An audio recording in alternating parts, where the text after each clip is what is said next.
꾼의 시선으로 경제를 보는 프리미엄 경제 토크쇼 경제전쟁 꾼의 곽수정입니다. 요즘 글로벌 제약 바이오 업계에 중요한 이벤트들이 많습니다. 그 중에 하나죠. AACR, American Association American for Cancer Research, 미국 암연구학회입니다. 우리 시각으로 내일부터 엿새간 미국 플로리다주 올랜도에서 개최가 되는데요. 이 국내 제약 바이오 기업들도 20여 곳이 지금 참여할 계획이라고 합니다.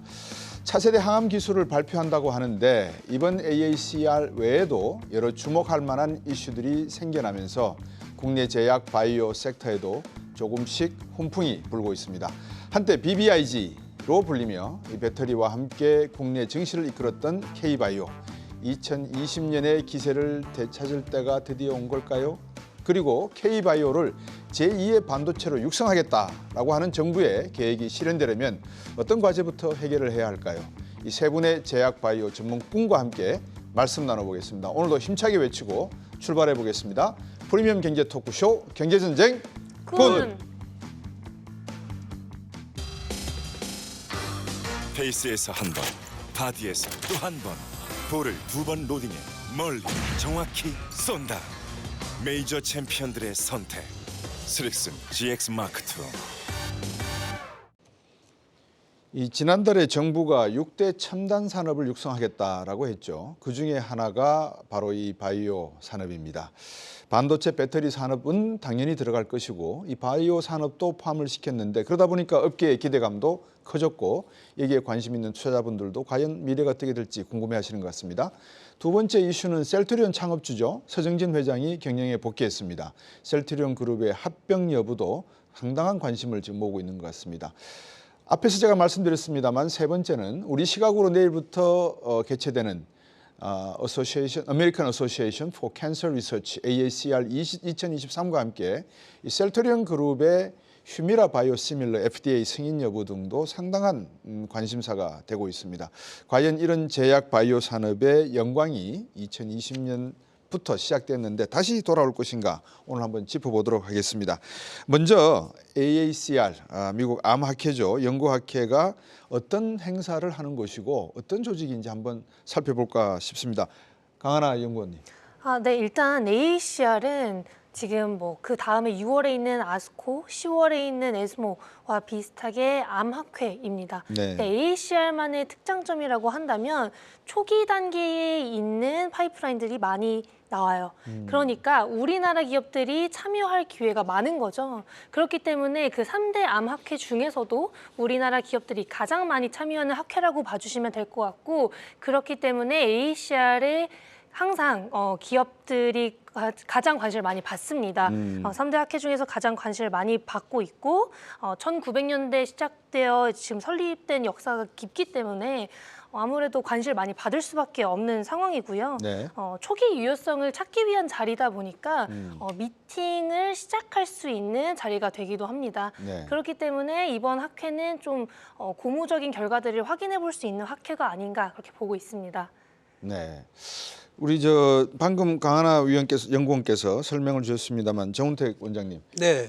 AACR 앞에서도 우리 한미약품 이야기도 지금 화면으로 나가고 또 셀트리온도 새로운 FDA 승인에 관한 내용도 아마 소개가 될 것 같은데 새로운 신생 기업들이 진출해서 어떤 신약을 개발하고 있는지 알리기에는 좋은 기회다 이렇게 보면 되겠습니까? 네, 맞습니다. 이게 앞서 말씀하신 것처럼 미국 세계 3대 암학회 중에 이제 미국에 있는 임상 종양학회, 네. 그거는 이제 임상 쪽만 참여할 수 있고 초기 쪽, 그러니까 미래에 대한 어떠한 항암제 기술에 대한 트렌드를 먼저 살펴볼 수 있겠다.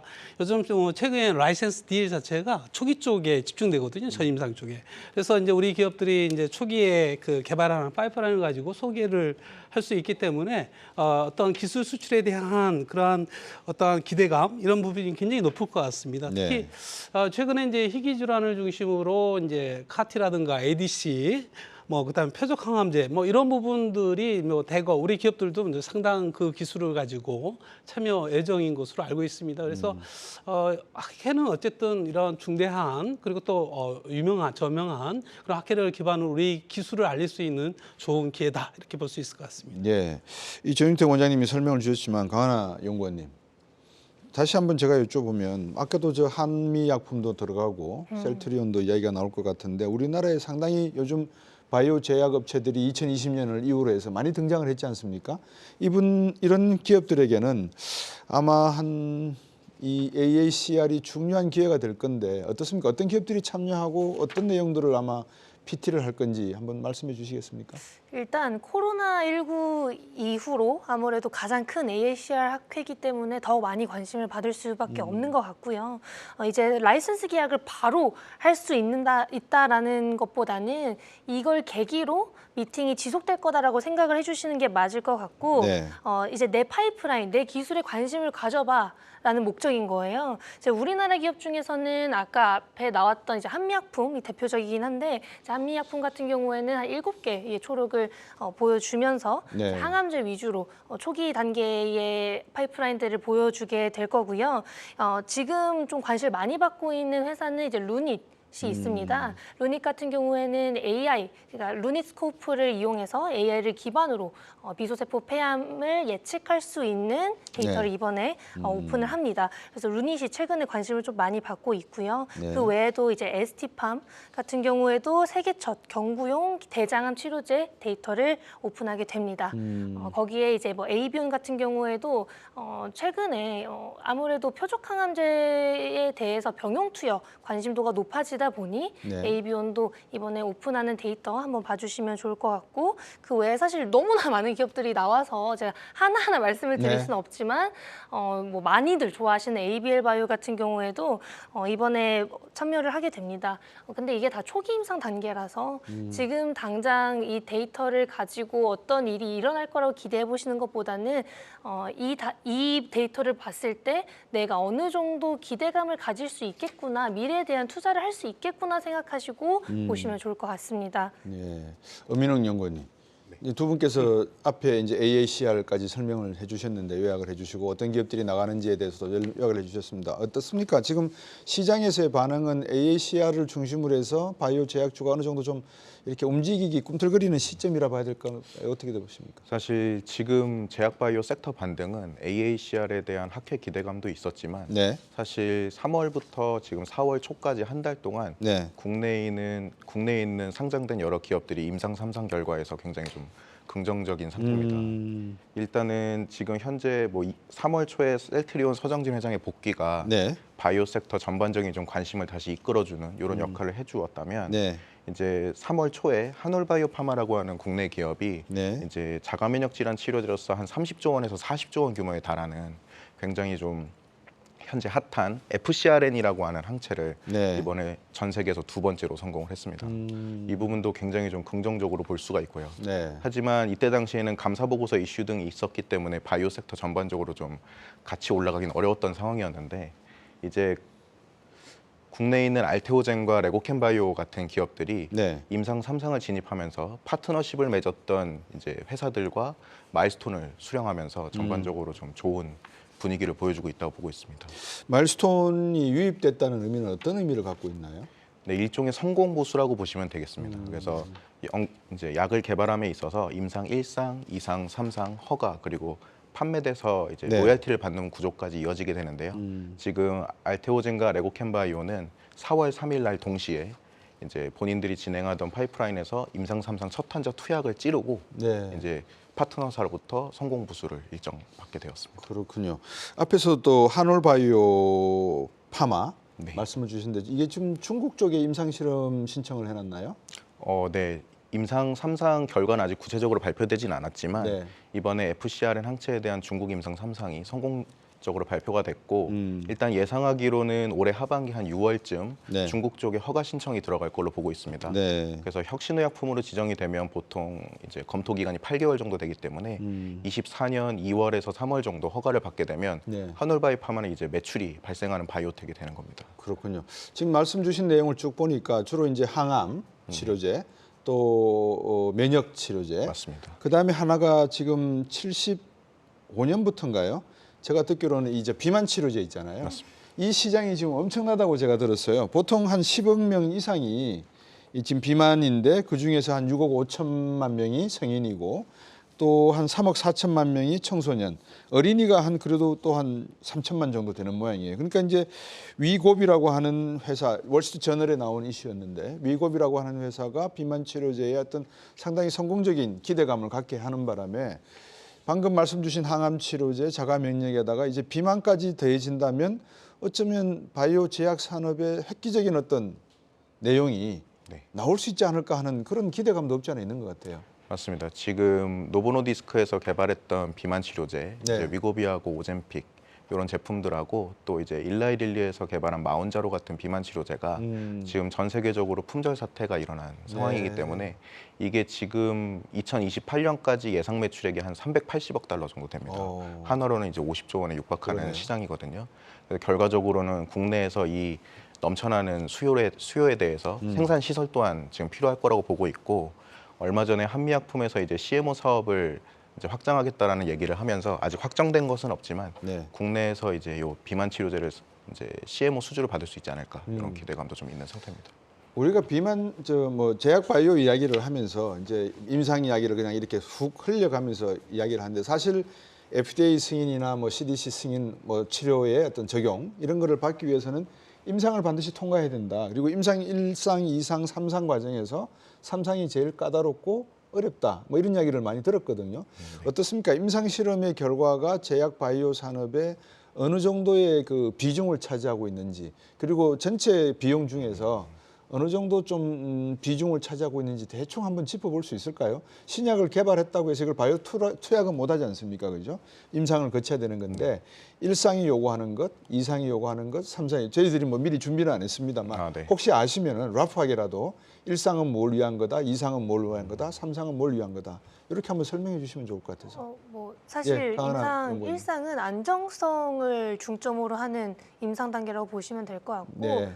건강한 사람을 대상으로도 많이 진행이 되기 때문에 안정성이 메인이에요. 그리고 환자 수도 많지 않습니다. 근데 임상 2상은 이제 유효성을 중점으로 하는 임상이라고 보시면 될 것 같고 이제 그때 보통 1상에서 정한 용량을 투여하는 경우가 많아요. 네. 이제 우리나라 같은 경우는 단일 용량으로 하는 경우가 많은데 해외는 대부분 2개나 3개 정도 용량으로 투여를 합니다. 네. 이게 비용 단에서도 좀 차이가 있기 때문에 그렇게 진행이 되는 것 같고요. 네. 이제 국내는 상대적으로 돈이 없다 보니까 어쩔 수 없는 부분이다 이렇게 봐주시면 될 것 같고 임상 3상 같은 경우에는 유효성을 중점으로 하지만 안정성까지 같이 보겠죠. 대규모 임상이다 보니까 돈도 많이 들어가고 시간도 많이 듭니다. 그런데 이제 우리나라 바이오텍들이 3상 전에 라이선스 아웃을 하는 걸 선호하는 이유는 이제 3상부터 대규모 임상이기 때문에 이제 환자를 모으는 것도 어렵지만 그 노하우가 어느 정도 필요해요. FDA 노하우가 필요해야 되고 프로토콜에 대한 인지가 명확하게 돼야만 통과를 하기가 쉽습니다.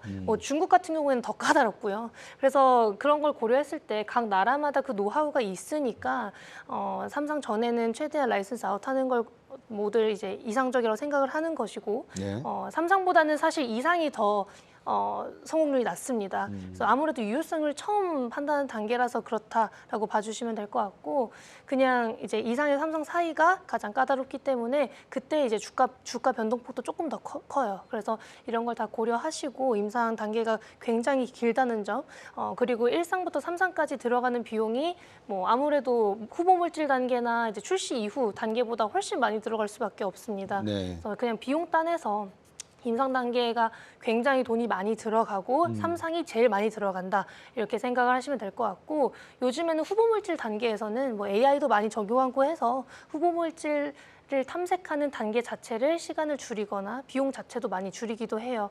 그래서 이제 후보 물질 단계보다는 임상 이 단계가 주요 그 신약 개발에 있어서 큰 역할을 차지한다 이렇게 봐주시면 될 것 같습니다. 네, 보통 제약 바이오 이렇게 보면 임상 3상 들어가기 전에 2상 정도부터인가 미국의 유력한 학회의 교수, 무슨 대학 병원의 교수를 임상 실험에 에이전트로 초빙을 했다. 이런 거를 공시를 하면서 주가의 상승을 기대하는 측면을 노리던데 정상적인 겁니까? 비정상적인? 아무래도 임상을 하게 되면 결국에는 상용화가 연계되지 않겠습니까? 네. 그러면은 저명한 그런 병원에 그런 PI가 맡았을 경우에는 아무래도 그 파급력이라는 거는 또 기대 이상일 수밖에 없기 때문에 네. 그런 그 PI를 잡는 것도 굉장히 중요할 수 있다라고 생각합니다. 네. 최근에 그 미국 FDA에서 이제 허가의 그 트렌드를 한 10년치 통계를 보면요, 네. 한 10,000개 정도의 약물을 가지고 했는데 네.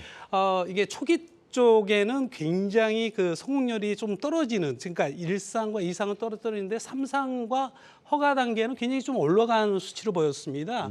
이 얘기인즉슨 초기에 장벽들이 굉장히 높아졌지만 기업들이 그 사전 상담이라든가 이렇게 여러 가지 스터디를 통해서 후단에는 상당히 그 성공률을 높이는 네. 이런 전략을 갖고 있고요. 그리고 또 주목해야 될 부분들은 전통적으로 이렇게 스텝와이즈로 1상, 2상, 3상을 이렇게 진행했던 그런 트렌드에서 네. 요즘 아다투 크로니컬 트라이어 해가지고 1상, 2상, 2상, 3상 이렇게 굉장히 빠르게, 그리고 또 웬만하면 그 규제 당국에서 그런 IND 승인 자체를 리뷰를 통해 가지고 승인을 해주고 있거든요. 이게 말씀처럼 환자는 곧 그 돈이기 때문에 환자 수를 어떻게 최소한으로 하고 있고, 그리고 또 P-밸류 값을 이렇게 통계적인 유의성을 갖다가 어떻게 하느냐가 관건이거든요. 그래서 요즘에는 바이오마커라든가 여러 가지 빅데이터를 활용해서 임상의 성공률을 높이고 기간을 단축하는 그런 전략적으로 변하고 있습니다. 네, 그렇군요. 그 강하나 연구원님이나 우리 엄민용 연구원님께 2분기에 뭐 중요한 바이오 제약 쪽에서 뭐 이벤트나 우리들이 관심을 갖고 봐야 될 게 뭐 있을까요? 어떤 것들이 있습니까?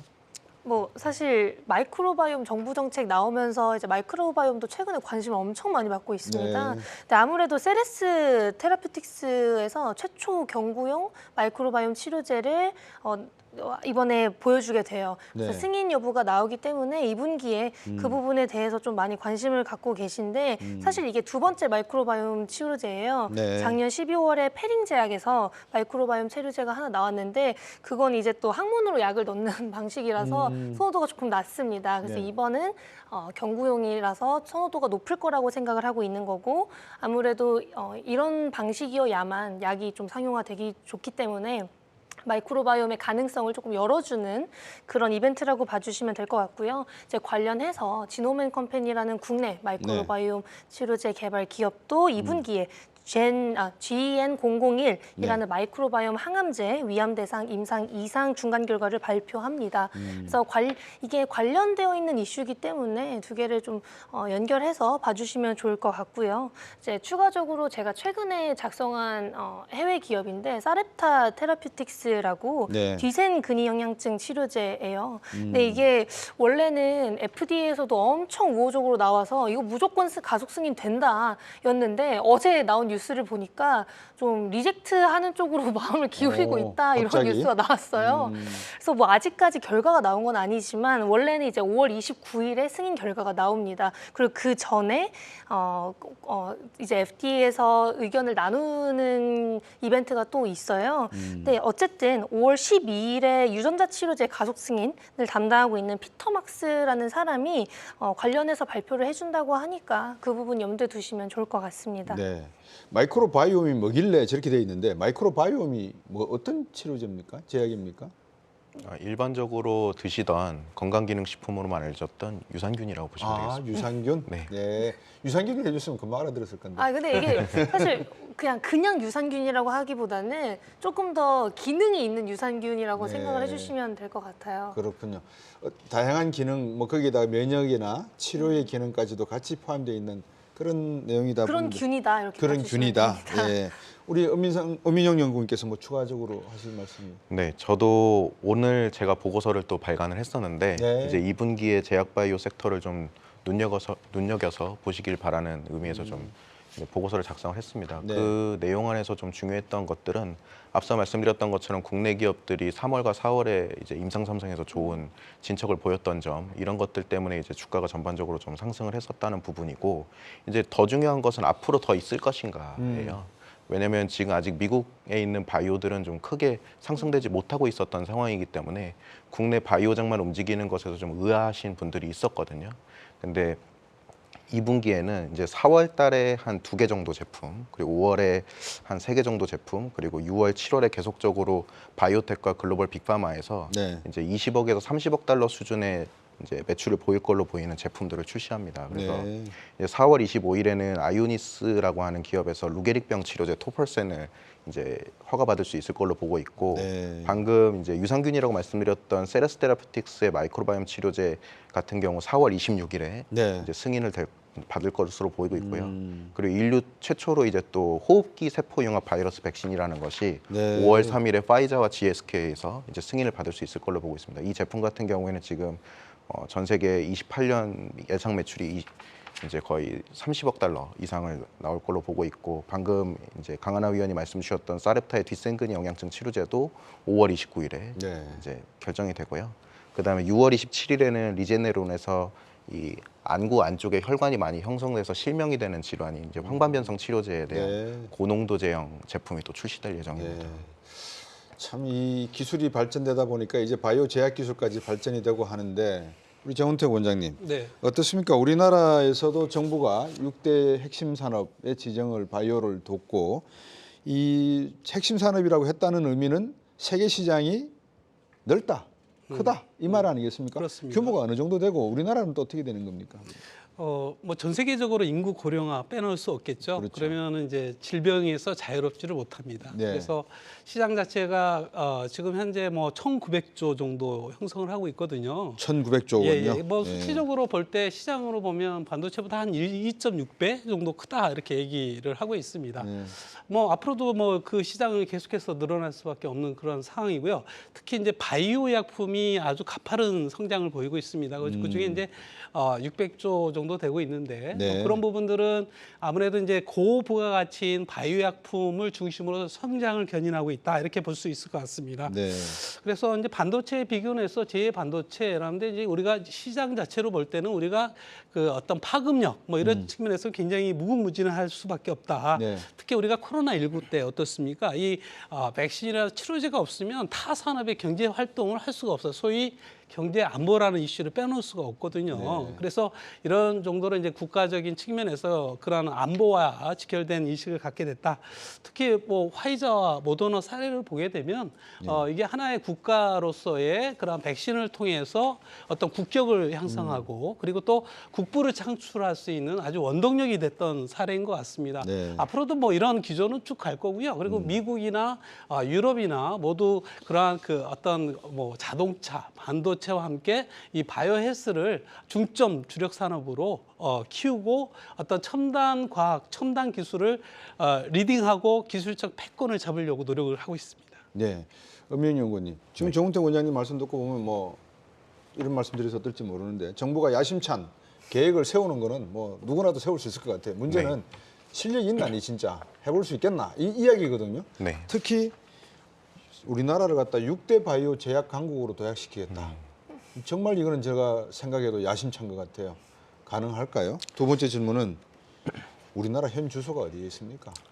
네, 일단 가장 최근인 작년과 올해 기술 이전 성과들을 좀 말씀을 드리면, 일단 작년에 우리나라의 위상으로 좀 볼 수 있는 빅파마 딜이 3건이 있었습니다. 그래서 22년 1월 달에 ABL 바이오가 글로벌 빅파마인 사노피에 네. 본인들의 뇌투과 기술을 이용한 이제 파킨슨병 치료제를 이제 1조 원이 넘는 규모로 기술 이전을 체결을 했었고요. 네. 그 뒤로 이제 빅파마 기술 이전은 좀 부재했던 상황에서 작년 12월 23일에 레고캠 바이오가 네. 이제 ADC라고 하는 항암제를 또 암젠이라고 하는 빅파마에 네. 이제 또 1.6조 원 규모로 기술 이전을 체결하게 됐습니다. 그리고 거의 버저비터급으로 이제 12월 30일 날 네. 알테오젠이 이제 노바티스 자회사인 산도즈하고 예. 요 피아주사 기술 변경에 대한 기술 이전 계약을 체결하면서 그래도 국내에서 작년에 빅파마의 3건의 기술 이전을 체결하는 네. 이런 위상을 좀 보여줬다고 보시면 됩니다. 아니 기술을 이전할 게 아니라 우리가 만들어서 생산해서 팔면은 돈 더 많이 버는 거 아닙니까?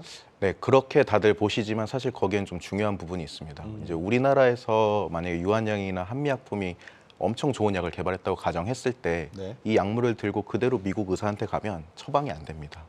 왜냐하면 우리나라에서 자체적으로 진행한 임상 결과에 대해서는 신뢰도가 떨어지기 때문에 그렇습니다. 네. 결과적으로는 이 약을 잘 팔려면 그 한미약품이 개발한 약 박스 옆에 파이자 또는 BMS 뭐 이런 로슈 같은 기업들의 로고가 같이 찍혀 있어야만 네. 미국 의사들이 전반적으로 좀 임상 결과에 대한 유효성도 어느 정도 좀 받아들이고 또 영업 직원이나 뭐 창고 뭐 이런 것들 다양한 그 판매를 위한 여러 부분들이 아직까지는 국내 기업이 직접 판매할 수 있는 구조가 없기 때문에 네. 이제 빅파마를 꼭 껴서 기술 이전을 해야만 된다고 보고 있습니다. 실제로 미국 FDA 통계를 보면요, 네, 그 정정장님. 10년 동안 허가된 거 보면은 거의 70% 정도가 소위 오픈 이노베이션 최초의 개발 특허권을 가진 자와 허가권자가 다릅니다. 네. 그게 이제 70% 정도가 손바뀜이 일어나거든요. 그리고 여기에는 워낙 그 장기간 투자와 높은 리스크가 있기 때문에 하나의 기업에서 감당하기 굉장히 어렵습니다. 이건 글로벌 트렌드고요.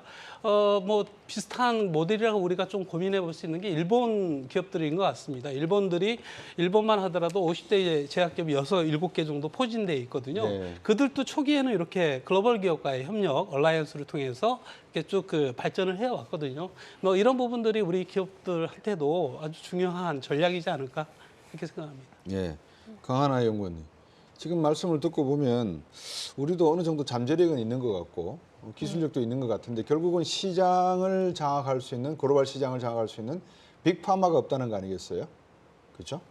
그러면 우리 정부에서 해야 될 일은 이런 핵심 산업을 육성하는 것도 육성하는 거지만 네. 빅파마 같은 소위 말해서 반도체 그러면 삼성전자 이야기를 하듯이 우리 제약 바이오 그러면 뭐 예를 들면 한미약품이라 그러든지 셀트리온이라 그러든지 우리 나름의 브랜드가 있어야 될 것 같은데 정부는 어떤 역할을 생각하고 있나요? 사실 지난달 24일에 보건복지부에서 이제 제3차 제약바이오 육성지원 종합계획을 한번 언급을 해줬었잖아요. 네. 근데 이게 사실 우리나라가 원래는 이제 제네릭, 복제약과 이제 내수에 집중을 했었다면 이제는 수출과 신약 개발에 집중을 해야 할 때다라는 언급이 좀 나오고 있고 네. 거기에 이제 디지털 헬스케어를 굉장히 자주 언급을 해주시고 계십니다. 네. 아무래도 이제는 우리의 노가다만으로는 한계가 있기 때문에 디지털 헬스케어의 필요성이 점점 대두되고 있는 것이고 AI를 활용한 신약 개발도 중요하지만 거기에 이제 원격 의료나 그런 것들이 다 포함되어 있는 거예요. 그리고 마지막으로는 이제 의약품과 백신 자급화. 우리나라가 생각보다 원료 의약품조차도 국내에서 자급자족이 잘 안 됩니다. 대부분 이제 뭐 중국에서 수입을 해오거나 그렇군요. 아니면 이제 뭐 미국에서 수입을 해오겠죠. 그렇기 때문에 이런 부분에 대해서 정부에서 일단 좀 지원을 많이 해줘야만 그 부분이 좀 해결이 될 거라고 보고 있고 네. 초기에 그런 부분을 좀 도와주게 된다면 우리나라 같은 경우에도 좀 해외로 나가는데 좀 무리가 없을 거라고 보고 있고 이런 라이선스 계약에 있어서 빅파마와의 계약이 필요한 점은 정부 차원에서라기보다는 일단 정부가 만약에 도와주고 싶다라고 한다면 인력을 좀 도와줘야 될 것 같아요. 금전적인 부분도 당연히 중요하지만 저희는 네임밸류를 가져오는 거잖아요. 당연히 돈이 없어서 라이센스 아웃을 하는 경우도 많습니다. 네. 하지만 네임밸류가 중요한 경우가 더 많기 때문에 그런 경우에는 인력 충원에 있어서 정부가 조금 더 도와주는 게 맞지 않나. 그리고 그 부분에 대해서도 이번 계획 안에 좀 상세하게 잘 설명이 되어 있기 때문에 인력 관련된 그런 인력의 난, 바이오 인력의 난이 조금 해결될 수 있지 않을까 하는 기대는 갖고 있습니다. 네. 네. 이게 이제 3차 종합계획인데요. 이게 법적 근거가 제약산업 육성법입니다. 네. 이게 2007년에 한미 FTA가 이제 타결되고 농업과 네. 함께 이제 피해 산업으로 분류되면서 네. 소위 이게 보완 대책으로 수립된 그런 기반을 가지고 출발을 했습니다.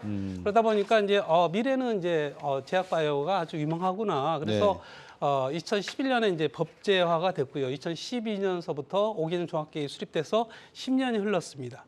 많은 생태계의 변화가 있었습니다. 그래서 근본도 보면은 이제 글로벌 환경 변화에 따라서 뭐 다양한 아주 우리가 좀 추구해야 될 그런 혁신 전략들이 많이 포진되어 있다. 뭐 코로나 감염병에 대한 이슈라든가 네. 아니면은 이제 또 바이든 행정부에서 이제 그러한 공급망에 대한 이슈들 그리고 또 메가펀드라는 거는 또 굉장히 의미가 있습니다. 5천억 네. 규모로 하는 앞으로도 조 단위로 계속 지원하겠다라고 하는데요.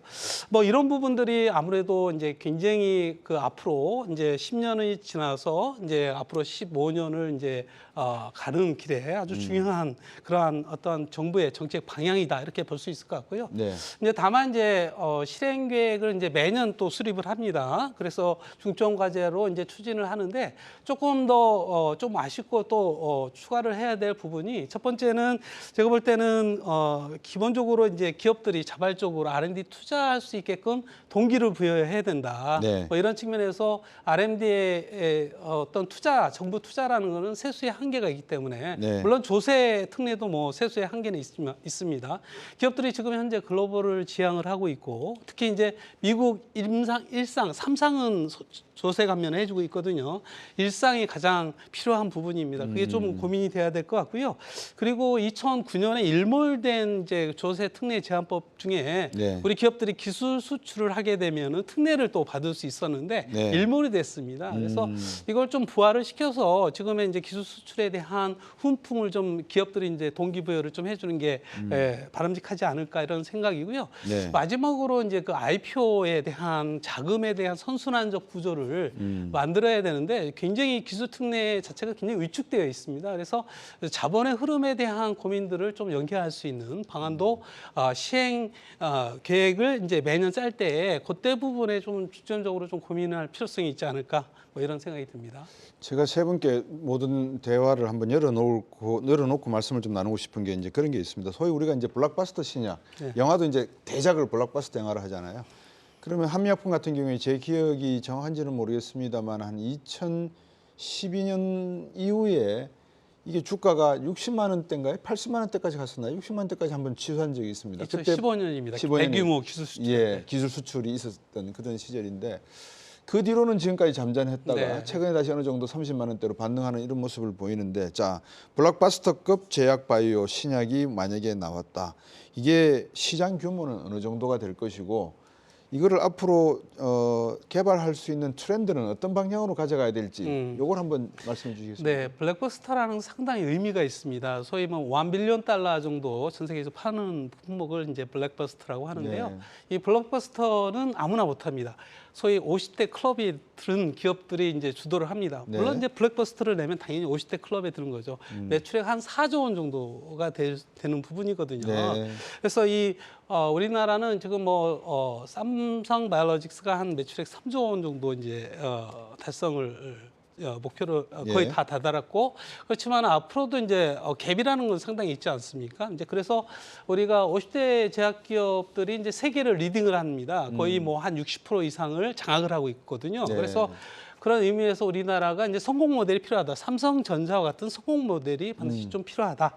뭐 이런 말씀을 좀 드리고 싶고요. 이 블록버스터가 제가 볼 때는 그간에 이제 기술 수출하는 것들이 이제 한미약품도 그렇고 이제 네. 회수되기도 하고 중단되기도 하고 뭐 이런 좀 어려운 측면들이 있지만 또 뭐 신약이라는 부분들이 이제 성공률이 낮지 않습니까? 그렇지만은 뭐 휴미라와 같이 에비비의 휴미라 같은 경우에는 1년에 뭐 한 26조 원을 팔고 있거든요. 네. 뭐 그런 맥락에서 볼 때 이게 이제 우리가 과거에 기술 수출했던 품목들이 이제 임상 막바지라든가 아니면 SK 바이오팜 같은 경우는 이미 FDA 허가를 받았습니다. 그래서 이게 이제 라이프 사이클 자체가 이렇게 성장기를 이제 뭐 이렇게 쭉 생장 곡선이 있지 않습니까? 그러다 보면 일정 부분 지나면 저희도 이제 블랙버스터 충분히 가능할 수 있다라는 생각이 들고 이런 부분이 이제 우리 그 제약 바이오 업계에서는 상당히 제가 볼 때는 중요한 의미를 갖는 것이 바로 그 블랙버스터 신약을 갖는 것이 아닌가 이렇게 생각합니다. 아까 휴미라라고 하셨는데 휴미라는 어떤 약품입니까? 휴미라는 이제 그 항체 치료제로 이제 다양한 질환에 그 접목을 시킬 수가 있어요. 그래서 우리가 셀츄리온이 이제 이제 바이오시밀러로 지금 판매를 하고 있지 않습니까? 네. 그렇듯이 또 바이오시밀러로 또 이렇게 대체 개발을 하고 있고요. 그것도 뭐 삼성 바이오로직스라든가 셀츄리온도 마찬가지인데요. 상당히 시장 파급력이 굉장히 높은 거죠. 그래서 셀츄리온 개발한 그 항체 의약품이다. 뭐 지금까지 이제 시장을 주도하는 그런 약물이다 이렇게 보시면 될 것 같습니다. 이 강하나 연구원님과 엄인영 연구원께도 비슷한 질문을 한번 드려볼게요. 지난주인가요? 모더나가 항암 치료제 사업에 뛰어들겠다라고 발표를 했고 조금 전에 말씀을 주셨습니다만 뭐 파이자 같은 경우에는 백신을 팔아서 70조를 벌었다. 뭐 모더나도 거의 비슷하겠죠. 방금 휴미라 말씀 주셨는데 이것도 한 매출이 한 25조 된다고 그래요. 우리나라도 이런 블록버스터급 가능할까요? 어떻게 보세요? 일단 뭐 제가 먼저 말씀드리면 이제 휴미라 같은 경우에는 이제 TNF 알파라고 하는 우리 몸의 면역 반응을 일으키는 물질을 이제 많이 생성하는 이런 환자들이 있는데 이런 환자들의 면역 반응을 낮춰서 자가 면역을 없애주는 이런 치료제라고 보시면 됩니다. 네. 근데 이 자가 면역이라는 거는 결국에 쉽게 얘기하면 이제 우리 몸이 정상 세포임에도 불구하고 공격하는 질환이라고 보시면 돼요. 대표적으로 아토피 같은 것들이 네. 이제 정상 피부임에도 불구하고 계속 상처가 나는 것들이 이런 자가 면역이라고 보시면 되거든요. 이제 하놀바이오파마 아까 말씀드렸던 그 자가 면역 질환 치료제가 휴미라보다 더 큰 시장을 차지할 수도 있겠다라는 최근 분석 보고서들이 나오고 있습니다. 네. 그래서 이 아까 휴미라는 TNF 알파라고 하는 바이오마커를 타깃하지만 똑같은 자가 면역 질환 치료제로서 FcRN이라는 바이오마커를 타깃하는 이 하놀바이오파마 그리고 글로벌적으로 지금 1등은 알제넥스라고 하는 기업이 요 FcRN 항체를 개발하고 있거든요. 네. 그래서 이미 출시를 하고 있고 22년도 출시했을 당시 컨센이 1억 달러 정도였었는데 실제로 4Q 컨콜에서 4억 달러를 발표하는 네. 굉장히 큰 이제 매출을 일으켰습니다. 그래서 지금 글로벌 2등으로 진입하고 있는 하놀바이오파마 또한 이제 휴미라 같은 굉장히 큰 자가 면역 질환 치료제 시장에서 이제 못해도 전체 시장의 마켓 쉐어를 그래도 한 10% 정도에서 30%까지 쭉 이끌어 나간다 그러면 가장 긍정적으로 그림을 그려본다 그러면 이제 조 단위 매출이 가능할 수 있습니다. 그렇겠네요. 이 앞으로 바이오시밀러나 제약은 하나가 제대로 임상을 통과하면은 기본 단위가 좋을 것 같아요, 그죠? 네. 그 우리 강한하 연구원님, 방금 말씀 주신 내용을 가만히 듣다 보니까 이제 우리가 경제 이야기를 하면 미중 간의 패권 경쟁 이야기를 많이 하잖아요. 제가 오늘도 밖에서 강연을 해드리면서 그런 말씀을 드렸어요. 미래에는 우리나라의 이 의사분들 진료의 임상 횟수가 중국을 못 따라갈 것 같다. 중국은 인구가 14억이나 되고 네. 우리는 5천만인데 수많은 전문 분야에서 과연 많은 의사들이 환자를 다루는 숫자를 놓고 임상 경험을 놓고 치면 중국 의사분들이 더 임상 경험이 높아질 것 같다. 제가 이런 말씀을 드리면서 제약 바이오 쪽에서도 비슷한 이야기가 나올 가능성이 있지 않나. 결국 미국 바이오시밀러 제약과 중국의 바이오시밀러 제약이 언젠가는 한 번은 지금 반도체 가지고 이렇게 전쟁이 붙고 또 칩스라 그러고 IRA 법안이 만들어지듯이 한 번은 이렇게 경쟁하지 않을까 하는 생각이 들거든요. 어떻게 보세요?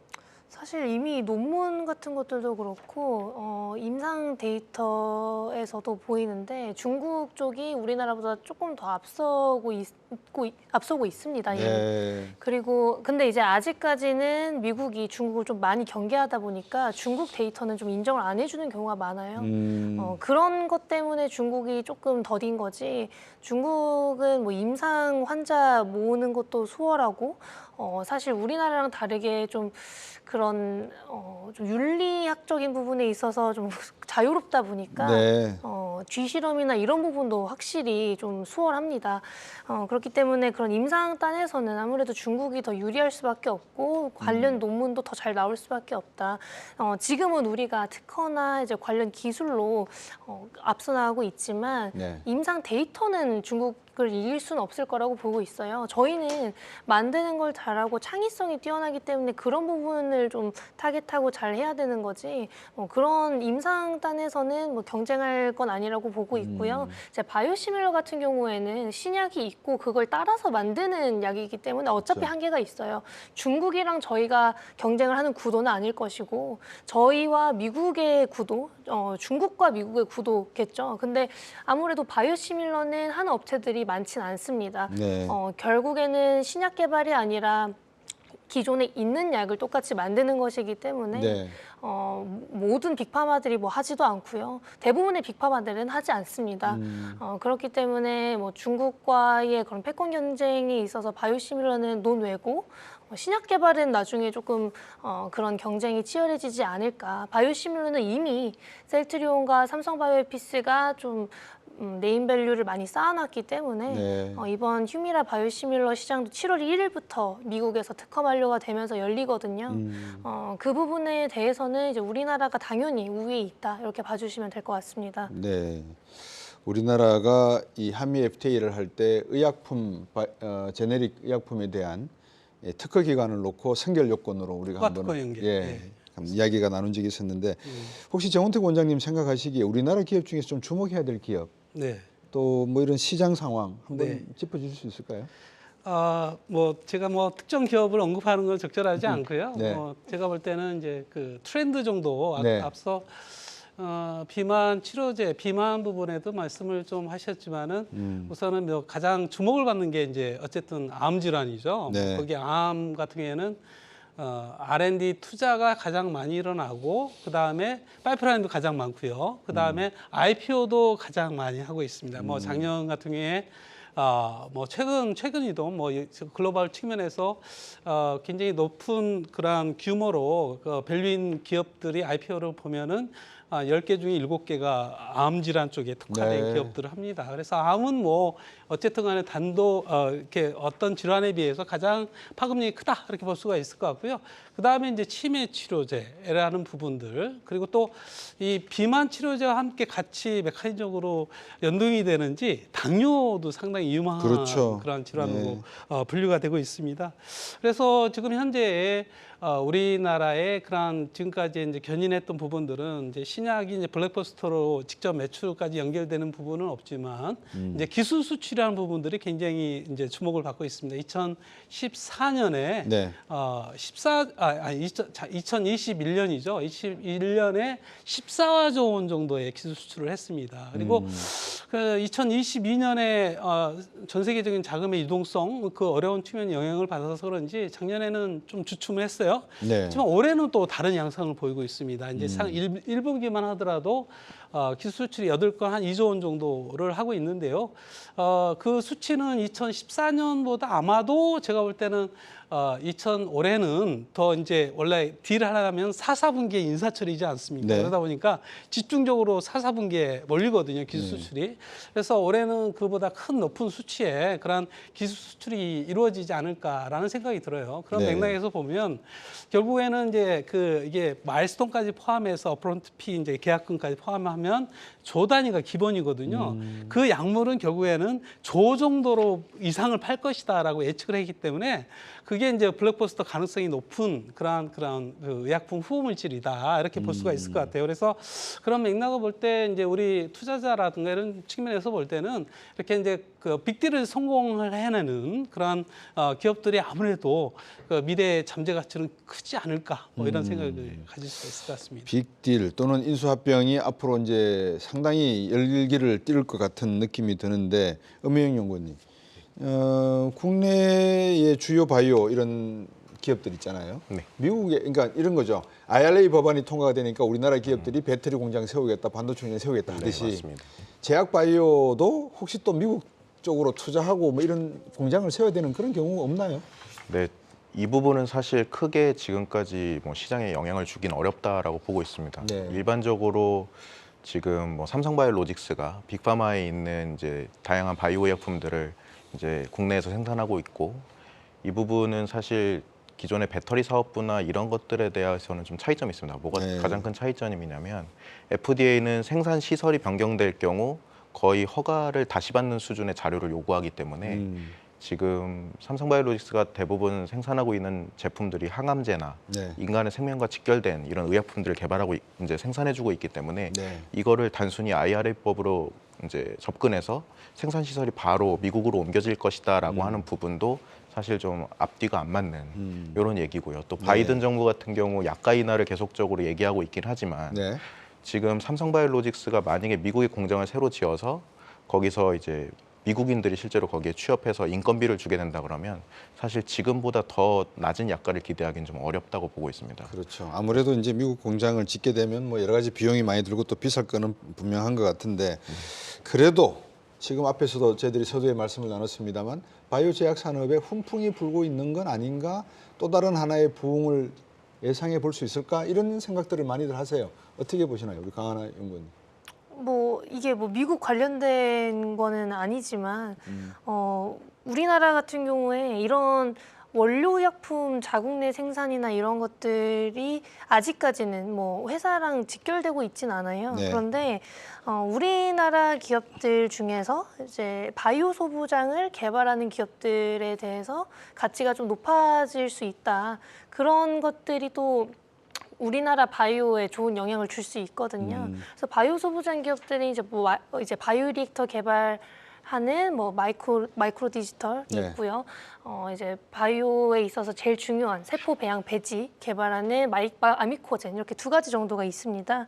근데 이 두 회사들이 아무래도 국내 바이오 회사들이 커가면서 국내에서 필요하게 되는 그런 원료 의약품이나 바이오 소부장 의 수요를 좀 같이 가져갈 수 있을 거라고 보고 있어서 이 부분도 좀 염두에 두시면 좋을 것 같고요. 이제 바이오 같은 경우에 지금 라이선스 계약도 연초부터 많이 나오고 있고 네. ST팜이라는 회사는 이제 올리고를 기반으로 하는 CDMO 업체예요. 네. ST팜도 국내에 공장이 있지만 수주가 많이 들어오고 있습니다. 네. 그러니까 국내에 공장이 있는 기업들은 잘 만들기만 하면 어차피 미국 입장에서도 다시 이 모든 단계를 거치기에는 시간도 부족하고 승인을 해줘야 되는 부분이 많기 때문에 국내에 공장이 있는 기업들 중에서 잘하는 기업들의 수준은 계속 늘어나고 있고 이런 것들이 결국에는 실적으로 직결될 것이고 네. 이런 회사들은 다 당연히 올해부터 더 좋아질 거다 이렇게 보여지고 있고요. 거기에 덧붙여서 이제 암 진단 업체들도 이제 바이든이 캔서 문샷 얘기하면서 네. 조금 더 관심을 많이 받고 있습니다. 그리고 뭐 어쨌든 라이선스 계약이나 이제 임상 3상, 임상 후기 단계에 있는 회사들이 진입을 하든지 데이터가 잘 나오든지 이런 좀 긍정적인 요소들이 작년에는 많이 없었는데 올해 네. 많아요. 작년에는 임상 실패도 많았고 중단도 많았고 뭐 독성으로 뭐 임상에 대한 뭐 그런 회의감 뭐 이런 이슈들이 많았습니다. 근데 올해는 임상 성공 사실 삼천당제약 같은 경우에도 아일리아 결과가 안 나왔었는데 올해 잘 나오면서도 관심을 많이 받고 있고요. 네. 이런 옛날에 과거에 실패를 했던 회사들도 올해는 신기하게 다 결과가 잘 나오고 있습니다. 그래서 이런 것들이 바이오의 훈풍을 좀 이어주고 있고 우리나라에서도 바이오 소부장을 만들 수 있는 것, CDMO, CMO를 할 수 있는 것 이런 모든 것들이 다 뒷받침을 해주는 게 아닌가 이렇게 네. 보고 있습니다. 엄민영 연구님, 지금 화면 보시면 아시겠지만 제약 바이오 비중이 지금 축소되고 있는 상황이다 이렇게 지금 나오고 있거든요. 코스피, 코스닥 모두가 다 어떻습니까? 지금 비중 축소가 다시 반등을 할 수 있는 그런 전환기를 맞이하게 될까요? 어떻게 예상하십니까? 네, 지금 뭐 최근에 이제 3월 초부터 시작해서 지금 4월 초까지 이제 국내에 있는 기업들이 긍정적 임상 결과를 발표하면서 네. 전반적으로 제가 봤을 때는 이제 이유 없는 상승은 없다라고 보고 있습니다. 네. 많은 기업들이 실질적으로 본인들의 역량을 충분히 발휘하고 있는 상황이고 네. 이제 매크로 이슈나 이제 전반적인 유동성 장이 오지 못하고 있는 이런 부분들 때문에 네. 잘하고 있는 바이오텍들까지 다 같이 떨어졌던 이런 상황이기 때문에 저와 뭐 강하나 위원 같은 애널리스트들이 이제 네. 기업을 잘 분석해서 이제 정말로 좀 신뢰가 갈 수 있는 기업들은 계속적으로 좀 보고서를 써왔었거든요. 네. 하지만 보고서를 아무리 이제 열심히 써도 주가는 계속적으로 하락했었어요. 하지만 이런 이제 분석 보고서가 나오는 기업들이 아무래도 좀 신뢰도 측면에서는 더 높고 네. 이게 바이오 섹터가 만약에 다시 좀 훈풍이 들어온다 그러면 이런 기업들 위주로 더 주가가 세게 가야 네. 또 기업들이 더 힘을 내서 연구를 하고 더 진척될 수 있을 거라고 봅니다. 그렇죠. 오늘 저희들이 이제 바이오 제약 쪽을 좀 다뤄봤는데 마지막으로 제 1분씩 시간을 부탁을 드리면서 방금 우리 6개, 7개 정도의 차트를 봤는데 전부 지금 우상향 곡선으로 나오고 있거든요. 시청자분들 특히 투자에 관심이 많으신 분들에게 좋은 아닌 좋은 말씀을 한번 주시면 어떻겠나 생각이 듭니다. 1분 정도. 저부터 할까요? 예. 저는 이제 투자자도 있지만은 이제 정부랑 기업들 네. 뭐 마찬가지로 좀 제 의견을 좀 드리고 싶습니다. 정부 차원에서는 어쨌든 이 코로나 19를 겪으면서 그 경제 안보에 대한 그런 부분들 그리고 또 더 나아가 이제 국부 창출을 누릴 수 있는 그런 분야이기 때문에 아직 앞으로도 지속적인 관심과 지원이 필요할 것 같고요. 기업 측면에서는 이제 글로벌 트렌드를 기반으로 해서 소위 미충족 수요, 언맨 니즈를 부합하는 그러한 기술을 기반으로 이제 고부가치의 그러한 약물을 개발해야 되는데 중요한 부분은 기업과의 협력이 중요할 거라고 생각합니다. 그래서 그런 열어놓은 그런 협력 모델이 필요한 것 같고 투자자 입장에서는 어쨌든 이 신약 개발은 아주 장기적인 안목을 가지고 지켜봐야 된다. 그래서 글로벌 트렌드에 부합하게 기업들이 라이센스 아웃을 해내는 기업들 뭐 이런 기업들이 아마 앞으로도 유망한 기업이 되지 않을까 뭐 이런 측면이 뭐 제 마지막 의견입니다. 네. 엄민영 연구원. 네. 과거에는 국내 제약바이오 기업들이 이제 임상을 한다 또는 뭐 해외 학회에 참석한다는 이슈만으로도 굉장히 잘 올랐지만 작년 매크로 이슈가 있고 난 다음부터는 임상 결과를 발표하거나 기술 이전을 했음에도 불구하고 지금 주가는 움직이지 못하고 있어요. 네. 그래서 결론적으로 바이오텍들이 본인들이 하고 있는 연구 역량들을 더 이제 강하게 그리고 또 신뢰도 있게 어필하려면 이제 임상 결과나 이런 것들을 잘 발표할 수 있어야 된다고 보는데 최근에 가장 큰 모범 사례는 이제 지아 이노베이션이라고 볼 수 있을 것 같습니다. 네. 그래서 지아 이노베이션 같은 경우에는 아직까지 임상 1상 단계임에도 불구하고 FDA 승인된 약물을 이제 비교로 헤드투헤드 임상 1상을 진행했고 네. 여기서 이제 우위성 결과를 발표했습니다. 그래서 이제는 좀 많은 바이오텍들이 임상을 진행할 때 본인들의 그 연구 성과를 빠르게 상업화 수준까지 보여줄 수 있는 임상 전략을 짜간다면 네. 바이오는 사기다. 뭐 이런 얘기들이 이제 더 이상 나오지 않지 않을까 이렇게 보고 네. 있습니다. 우리 강하나 연구원님. 사실 저는 항상 좋은 데이터는 좋은 주가로 이어지고 좋은 라이선스 계약으로 이어진다고 생각을 해요. 근데 항상 그렇게 됩니다. 시간이 오래 걸리든 적게 걸리든 결과적으로는 그렇게 될 수밖에 없고 아까 말씀해 주셨던 것처럼 데이터를 정말 완벽하게 오픈하고 해외 기업들의 약이랑 비교를 할 수 있는 기업 중에 나쁜 기업은 없어요. 그런 기업들은 망하지 않습니다. 그러니까 그런 기업들이 조정을 받았을 때 사는 게 맞는 거고 남들이 다 산다고 같이 사는 것보다는 이런 기업들이 조정을 받거나 아니면 임상 데이터 오픈을 앞두고 있을 때 사시는 게 제일 좋다. 그런 회사들을 위주로 스크리닝을 하시는 게 미디엄 리스크, 미디엄 리턴 정도다. 저는 그걸 추구합니다. 네. 오늘 말씀 나눠보니까 향후에 암, 또 당뇨, 치매, 비만, 면역, 자가 면역 치료제 이런 분야들의 관심이 상당히 높아질 것 같습니다. 시청자 여러분들께서도 한번 귀담아서 들으시고 또 투자에도 참고하시고 사시기를 부탁드리고 오늘 귀한 말씀 나눠주셔서 감사드립니다. 세 분께. 네. 감사합니다. 이 유수의 글로벌 제약 바이오 기업들의 견주어 보면 이 K제약 바이오 산업이 가야 할 길은 실제로 참 멀기만 하다 이렇게 느껴지는 것도 사실입니다. 하지만 우리에겐 스마트폰과 자동차 시장에서 단기간에 세계적인 기술과 인지도를 쌓은 저력이 있습니다. 우리 DNA 속에 그런 저력이 있는 것 같습니다. 이 나날이 보건 안보의 중요성이 높아지고 있는 현 시점에서 하루라도 더 빨리 글로벌 우위를 점할 수 있는 K제약 바이오 산업이 되기를 기원해 보겠습니다. 저희는 다음 주 금요일 오후 5시에 다시 돌아오겠습니다. 지금까지 시청해 주신 여러분 감사합니다.